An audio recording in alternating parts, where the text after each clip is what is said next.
సిద్దిపేట జిల్లా వ్యాప్తంగా అనేక సంస్థలతో పాటు రవాణాలో కీలక పాత్ర పోషిస్తున్న హమాలీ కార్మికులకు ప్రభుత్వం వెల్ఫేర్ బోర్డు ఏర్పాటు చేయాలని సిఐటియు జిల్లా ప్రధాన కార్యదర్శి కాముని గోపాలస్వామి డిమాండ్ చేశారు.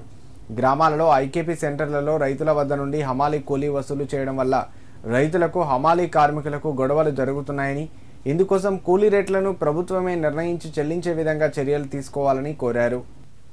హమాలీ కార్మికుల న్యాయమైన డిమాండ్లు నెరవేర్చాలని కోరుతూ సిద్దిపేట జిల్లా కలెక్టర్ కార్యాలయం ముందు సిఐటియు ఆధ్వర్యంలో ధర్నా నిర్వహించారు.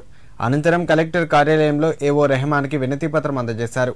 ఈ సందర్భంగా వారు మాట్లాడుతూ గ్రామీణ ప్రాంతాలలో ఐకేపీ, పిఎసిఎస్ల ఆధ్వర్యంలో నిర్వహిస్తున్న కొనుగోలు కేంద్రాల్లో పనిచేస్తున్న హమాలీ కార్మికులు అనేక ప్రమాదాలకు గురవుతూ ప్రాణాలను కోల్పోతున్నట్లు తెలిపారు.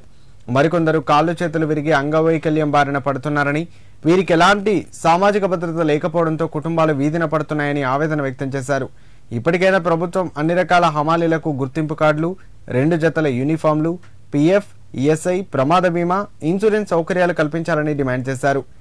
లేని పక్షంలో రాష్ట్ర వ్యాప్తంగా ఆందోళనలు ఉధృతం చేస్తామని ప్రభుత్వాన్ని హెచ్చరించారు. కార్యక్రమంలో సిఐటియు జిల్లా సహాయ కార్యదర్శి చొప్పరి రవికుమార్, జిల్లా కమిటీ సభ్యులు అమ్ముల బాలనరసయ్య పాల్గొన్నారు.